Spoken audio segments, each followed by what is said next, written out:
self-defense. These are cane fighting techniques.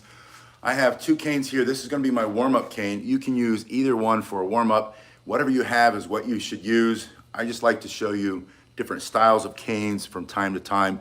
This is a rattan cane, which is extremely lightweight, moves fast, it's hard to break.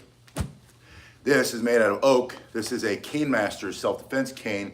It's harder, doesn't move as fast, but it's gonna break bones faster than this one will. But I'm gonna show you, this is a good starting point if you're just getting into cane self-defense, especially when we do these warm-up spins, which are to build callus on your hands, get your heart rate up a little bit, and teach you where you are in space and time. Hello, Garen, it's good to see you. So I'm starting with this simple spin. Your hand is mostly closed, but you leave it open enough so that the cane can go around and you're spinning forward. If you've ever jabbed yourself in the wrist, it's usually because you're spinning backward and that part comes back and bites you. So you're gonna go forward, pull your stomach up and in, abs tight, tuck your chin a little bit, then you're gonna come across the body and back. I always like to think of a slap across the face and a back fist, and you can do this motion if you use a cane for mobility, and I apologize for smacking the camera. Usually I leave the canes on there. You can lean onto your mobility cane while you spin your other self-defense tool, your other mobility cane, in this cane spinning technique. Once you do that for 30 seconds, bring it back out. And I like to do 30 seconds per spin, bring it across. You're gonna feel this is gonna start to get your heart rate up. Now you may have graduated to a heavier cane, and again, you can do the same thing with this Cane Masters self-defense cane. Put links below if you wanna see the differences in cost and materials. With these canes, you can spend a lot of money. And I always say invest your time before you invest your money. Start with a cane you've got. But if you wanna go for something super fancy with the eyeballs and the string and the blade side, you can really do a lot of damage for self-defense using this kind of cane, but you don't have to have that. You can use a simple cane like this, super inexpensive, or like I said, start with this one. Once you do 30 seconds here, put it in the other hand, and then spin 30 seconds over here. Always keep your other hand up. You can do the spinning standing or sitting. It's to build your cardiovascular fitness, your endurance. It's to condition your body, go across the body. It's not necessarily going to be used for self-defense, although you can swing this up under someone's chin, down on top of their head, across the face like this, back that way. You can do a lot of damage just using this simple self-defense cane. Hello, Alita, Battle Angel, good to see you. Patrick's here. Welcome, Patrick. Across the body and back. And then I want you to get really fit. That means I want you to engage your legs. Hello, Doug, it's good to see you. Doug's in beautiful British Columbia. Put the cane on the floor between your legs, spread your feet a little bit, push your hips back like you're sitting into a chair. Unless you can't do that, then don't do it. But if you can, this is gonna help to build power in your legs. And all the power from the strike of any kind of self-defense, usually if you're standing, is gonna come through your feet, through your shoulders and hips, and into the target as you shove that through his face for self-defense. I'm gonna lower this just a little bit. Hello, Deepak. It's good to see you. Deepak's favorite method for self-defense is neck cutting, and I assume that you mean something like this as opposed to something like this. But you can use this if you were to strike. You're not gonna cut his neck, but you can hit those nerves in the neck and you can knock them unconscious, effectively defending yourself. There are a lot of ways you can defend yourself. This is simply one tool. Now I'm gonna switch back over to the, bumping the camera a lot. Yeah, just bend your knees when you walk, Garen says, absolutely. Back over to the self-defense Cane Masters cane and show you the first technique I want you to learn as you're practicing self-defense. I want you to step back or step into a better position to make yourself a smaller target. We call that a bladed stance, but it's just turning your body. And I'm more aggressive in my self-defense. I like to step in and close the gap, take away his advantage as much as I can, put the cane between me and him. You might also want to step back and get behind your cane, especially if he does have something like that. Then you want to have as much distance as possible. And from here, your cane is going to be along. Yeah, duck walks. I did duck walks this week, Garen. Garen's talking about duck walking is really good for building power in the legs, opening the hips. It's a good, in the American military, you have to do a duck walk just to get in. So if you've never duck walked, look it up. I'll teach you in practice. I teach all the kids duck walking the first part of the year, so I'm practicing mine, getting ready for school to start in a couple weeks. 1DOOD asks, jump rope for cardio? Yes, absolutely. And if you don't have a jump rope, you can pretend you're skipping and just turn your hands, and you still get a great benefit. Bouncing, anytime you bounce, use bounce in place. Do that for 5 or 10 minutes. Go side to side, front or back. And if you can't because your legs aren't what they used to be, or you just don't have the power, some injury, some reason for that, use this going up and down with your hands here assisting you. That's going to get your heart rate up. You're going to improve your cardiovascular fitness. You're going to condition your body to defend yourself, and you're going to get leaner and stronger. All right, so from this position, making yourself a smaller target either by stepping back or stepping in. The basic rule is that the cane is between you and the threat. From here, I want you to practice the thrust, just extending that elbow, turning your shoulders and hips, and then when you're ready, taking a small step with the front foot, like you're fencing with a foil. You're just stepping in, and your target, whatever you can remove or destroy, his eyes, his eyesight, his ability to see you, his ability to breathe, going through his nose, his mouth, his throat, that's permanent, into the solar plexus, into the belly button, between the belly button and the private parts, and stick that in him.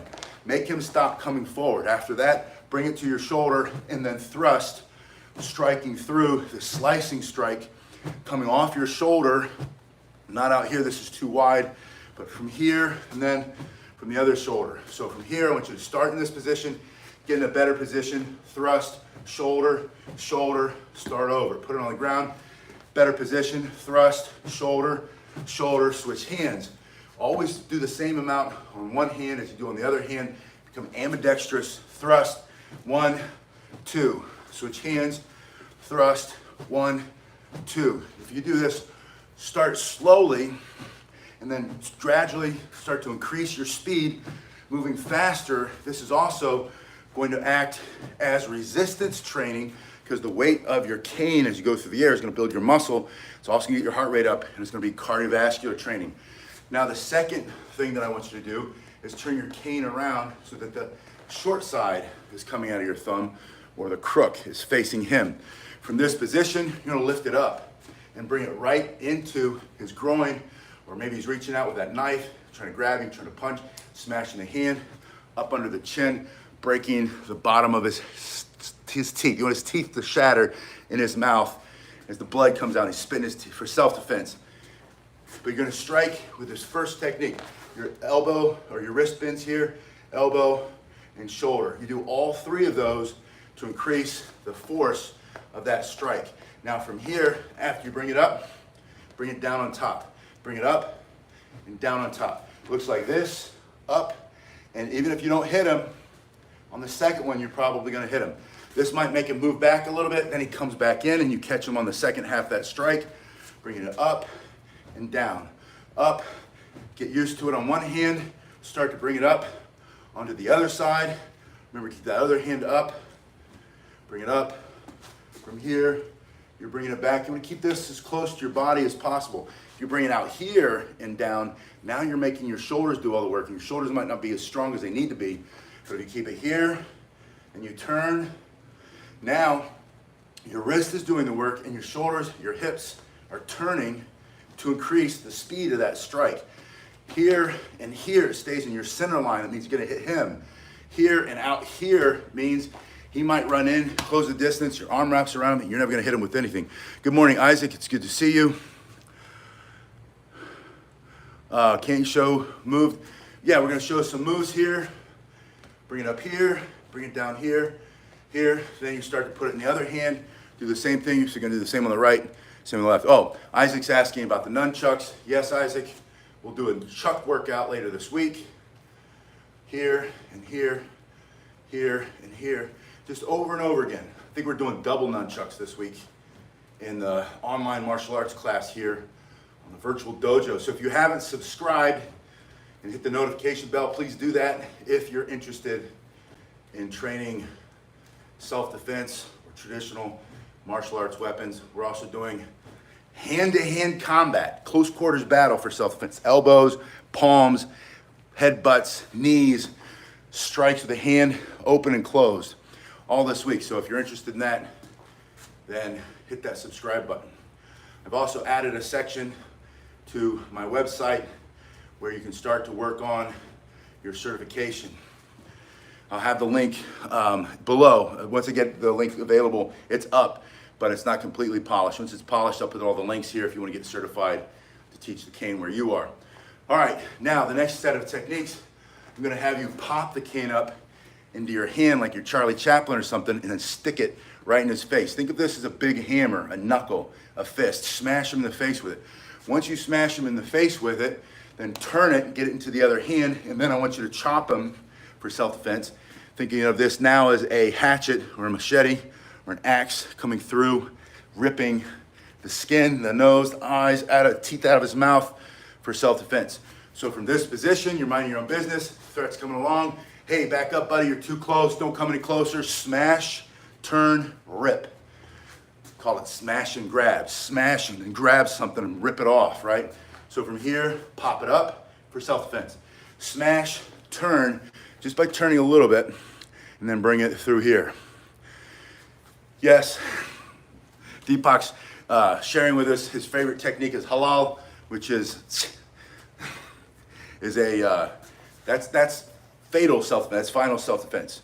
So, I'm not against it. I'm not against defending yourself. Your life is more valuable than the life of a thug who's trying to take something from you. You're minding your own business, you're protecting yourself, and I advocate it's God's right. God gave you the right. It's God's will that you defend yourself and your family. So if you have to defend yourself, turn it and rip. Strike, turn, grab it with the other hand, and then rip through. Just practice that again. Same number on the right as you do on the left. This basic 2-strike combination to get you familiar with using your cane in this simple way. Stick in his face, turn, and then use this part to rip and grab. It's very effective for self-defense. Next thing I want you to do is slide your hand down the front. Notice that when you do that, your knees bent. Your knees are gonna bend here to weight the legs up so that when you come back up into this strike, you've got power for that thrusting motion. And when you do that, as you lift it, I want you to bring it into your front hand here so that you can step. And then just like you attach your bayonet, you ran out of self-defense seeds, freedom seeds, pew pew like that. In your military, people know what I'm talking about. Fixed bayonets, bend, lift, and thrust. Bend, lift, and thrust. It reminds me of a Trace Adkins song he's talking about, Semper Fi, I think that's the name of the song. It's about the young Marine next door who lived, it's a story in the song. And he said that in his job, he appreciates the young Marine fighting for his freedom because he, in his own life, never had his boss say, fix bayonets. And of course, for those of you in the military, you understand what that means. That means the enemy is right there. And this might be all you have left. You're gonna thrust here, and then I want you to bring this back and hit him with this part into the temple or the jaw or the neck for self-defense. But sliding the hand down the back, bending the knees, get into this position, unload it into his face for self-defense, and then chop here. I'm gonna have you slide your hand to the front as you punch with this big hook right into his jaw or into his temple or into his neck, just coming across like that for self-defense. Almost like a hook punch with the hook. Once you're here, you're gonna finish him by pushing like a rifle butt strike for self-defense. So this is a 4-combination strike I want you to master by practicing again and again and again and again. It's in the backhand, bend the knees, get it to the front hand by pointing your thumb at the threat, and then step into that thrust, pull this in, punch here, backhand here, step in, and finish the thug, the punk for self-defense. Finish them off. It's your right to defend yourself, go home free, uninjured, bend the knees, point the thumb, thrust, chop, backhand punch, and rifle butt strike. Put it in the other hand, back foot, this hand's here. Your other hand is always doing something. It's never down there dangling in the dirt, just doing nothing. Always get it up, get it in protection. You can put your helmet on and stop a punch coming in your face as you bring this other one up and smash him with it. Then get it in there, chop, backhand, and stepping in, sticking that in to his nose, his skin. All you have to do is think of this hard piece of oak smashing through his nose, his teeth, his throat for self-defense. It's what you can remove or destroy.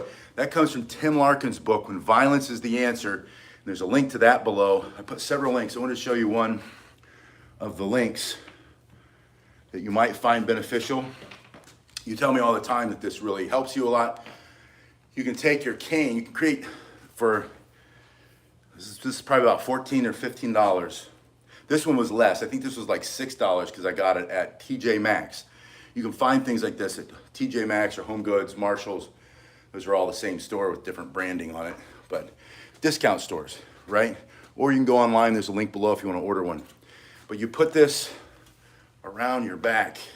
I grabbed the thick one because all the thin ones are over there. Don't start with a thick band like this unless you do a lot of push-ups every day. I do a lot of push-ups every day. Start with a thin band. The thinner the better, and then work your way up. In fact, you can order a set, start with the thinnest one and figure out where the right one is for you, and you're still not even gonna spend like 30 bucks. Just goes around your back and the back. Then you bring your hands here and you press. And I call this standing push-ups. And I don't know if you do as many push-ups as I do.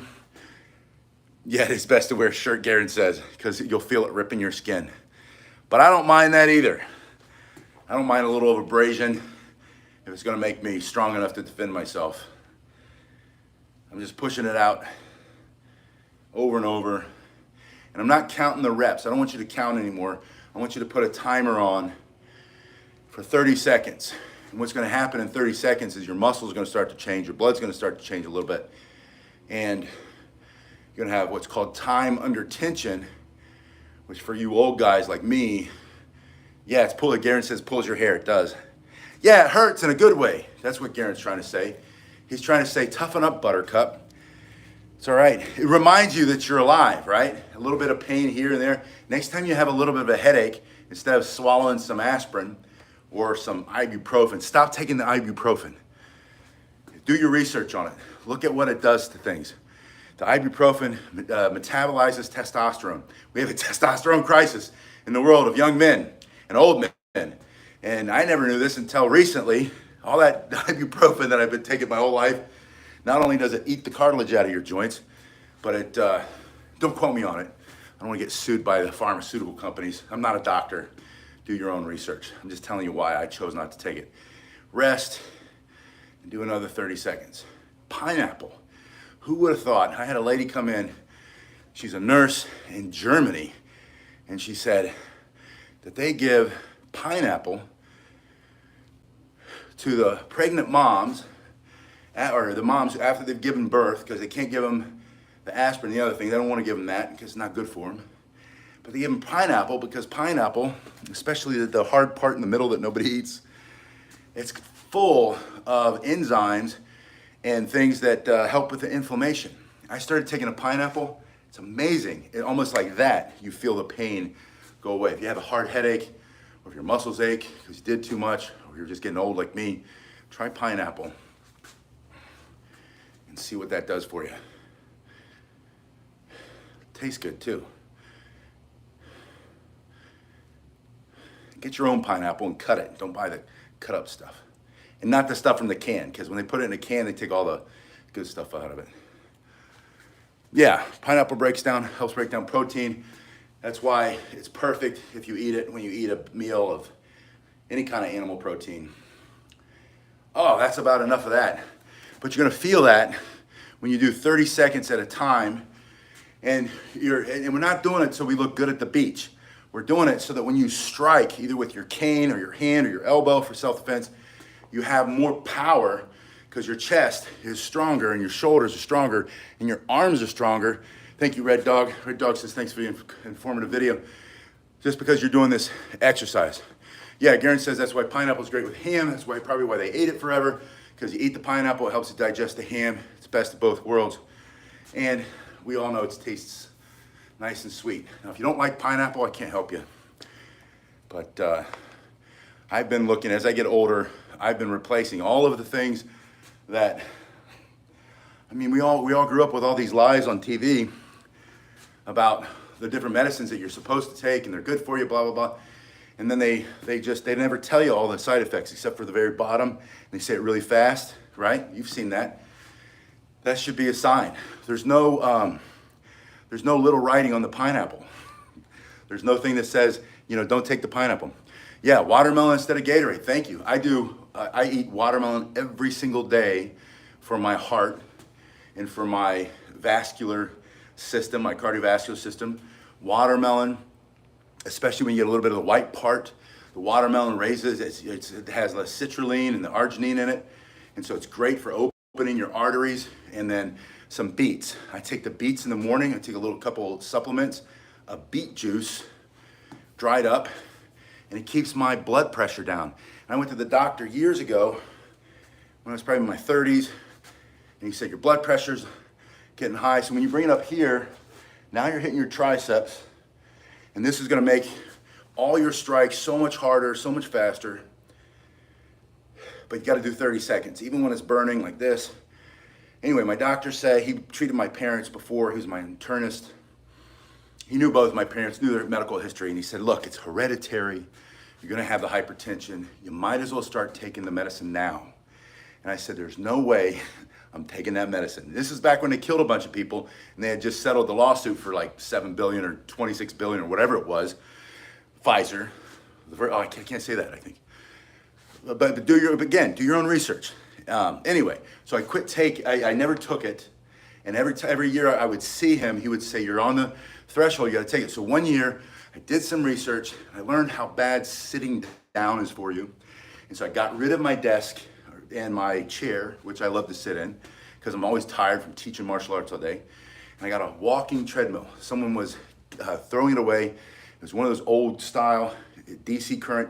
You just push the little thing to the side, the slide, and then it speeds up and I put it at a little incline, like 4 degrees or something, maybe not that, but just a tiny bit of an incline.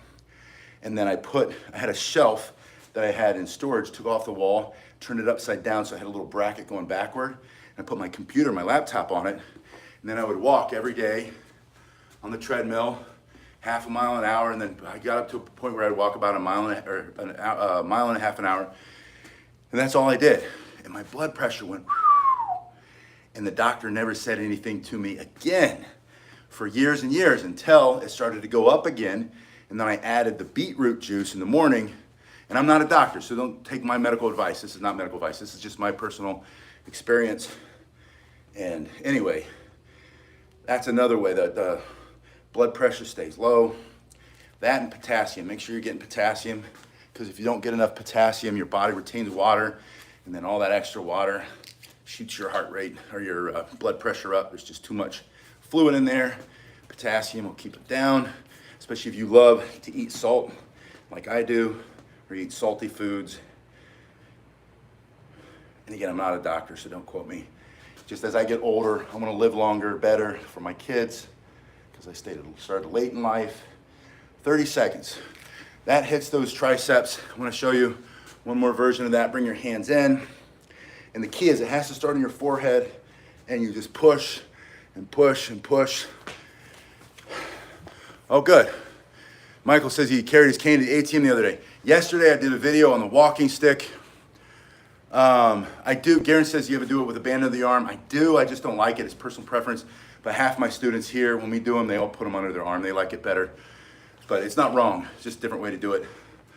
I'm going to put it under my bum and then sit back a little and then curl. And I'm going to hit the triceps. So if you think about striking, right, you have pulling motions, pushing motions. And so since you're pulling and pushing, you need your extending muscles, your triceps, and then your retracting muscles, your biceps, extensors and flexors. Then the knees, and then curl. And again, we're going for 30 seconds here. Time under tension is the magic. But yesterday in the video, I was showing you walking cane self-defense, and I said I was at a course, on the weekend, I was in this neighborhood I hadn't been before. Red Dog says he always learns something new. Thank you, Red Dog. I appreciate it. Appreciate you being here. But I saw a guy walk in the neighborhood with a stick, and I said, I'm seeing it a lot more. And then right after I was done with that video, I looked out the door, and there's a pharmacy over here in my building. I have like a little, it's like a U-shaped, it's 2 buildings, and there's probably about 20 some stores, little shops, boutiques, sandwich shops, fancy clothing stores, a music school, a fancy sneaker resale shop, TV store next to me over here. But over there's a pharmacy, like an independent pharmacy. And this guy, I'm not kidding, he's walking in with a quarterstaff, not even a bow, just a little bit taller than a bow. It must have been about 7.5 feet tall, had his backpack on. He goes walking in to the pharmacy, and I thought that just proves my point. People do walk with sticks. Not everybody. It might not be everybody's thing, but it was his thing. And, you know, about 10 minutes later, he came walking out with his package, whatever he had to pick up at the pharmacy. And he had walked there from his house, probably, not far from here. But more and more people are carrying their canes, their walking sticks, their hanbos, tombos, all the different sticks that we teach, because they want to feel more safe. And had this debate, there's a country song on right now that everybody's all in a fury about. Not everybody, some people, you know, the noisemakers are talking about it. And I was saying to somebody as we were discussing it, I said, look, this country song is talking about it doesn't happen here or it won't happen here, stuff like that. It's the same as Hank Williams Jr.'s Country Boy Can't Survive. Some of you know that one. And Charlie Daniels sang a song about it's because the world goes in cycles, society goes in cycles. If you think back to Death Wish movies with Charles Bronson, those came out at a time that were similar to this, when the rule of law seemed to have broken down and certain kinds of policies allowed criminals to roam the streets seemingly. And there was high inflation and people struggling and people falling out the bottom. And movies and songs and books were all popular culture. Came around and started talking about picking up a stick and protecting yourself as a metaphor. And then we're back to that. So whatever size stick you want to use it in practice. I want to leave you with this turning motion outside and inside, because I do want your forearms to get stronger. And then this turns into these strikes. You can do these horizontally, you can do them vertically. Always practice your angles. Bring them down on top. But it's coming forward, outside this way, inside and outside. This is a simple figure 8, and then reverse it. Make sure you can do it going in both directions, because some strikes might come from the bottom to the top. You might bring this here, but then you're going to bring it back. You might bring it up this way, down this way. So practice a forward spin in your figure 8, and then practice a reverse spin. It's going to make your wrists feel great. It's going to build power in your forearms, powerful grip, powerful strikes. All your strikes are going to get harder and faster. The key is you got to keep the hand closed, though. Don't make this mistake where you start to open your hand, because if it runs into something, it's coming out of your hand, and then the bad guy's got your stick, your cane, and you're in trouble. So again, if you need a cane for self-defense, whether it's one of these hard ones or one of these rattan grass ones, remember this one's gonna move a lot faster. This is a great starting cane.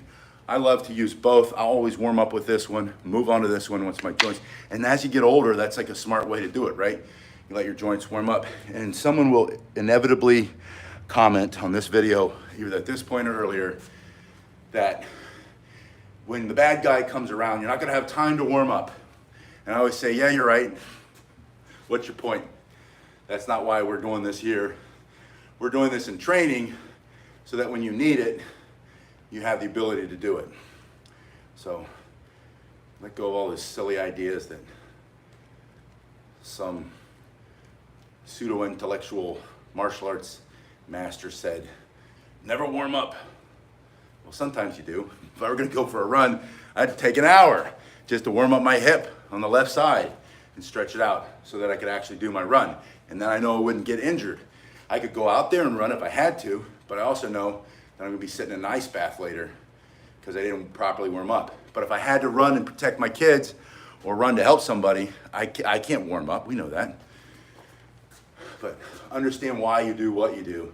Spins aren't for self-defense. Spins are to build power for self-defense. It's like a boxer jumping rope. can see how much it's making me sweat. And the air's blowing on the top of me over here. Still sweating like a pig. I don't know if pigs sweat. I kind of think they don't. I think that's why they have the mud, right? Anyway, it's just a dumb saying. These are the different kinds of canes. If you want to see what the canes are, check the links below. If you need the bands, set of the bands, look for them at discount stores first. And then if you need to buy them online, buy them online. Yeah, the last comment was that there was a store clerk. I think I know which one you're talking about. He had to defend himself with a blade because the guy came at him with a blade and he defended himself. He either took it away or he defended himself with it. And if he had had another option like this, then he would have had other options. And I also get a lot of comments, well, why do you carry that? Why don't you just carry one of these? And I have one on me right now. I have them on me all the time. I just never really talk about it because most of us can't carry. Most of you live in areas where you can't carry one of these, and it's not always the right response, right? It's not. Andy USA, hello, it's good to see you. It's not always something that you're going to be able to employ, and it's not always the right solution, right? Or you're not comfortable with it if you don't have training. I have extensive training, lots more training than most common people have, but there are certain places you can't even carry that, but you can carry this anywhere.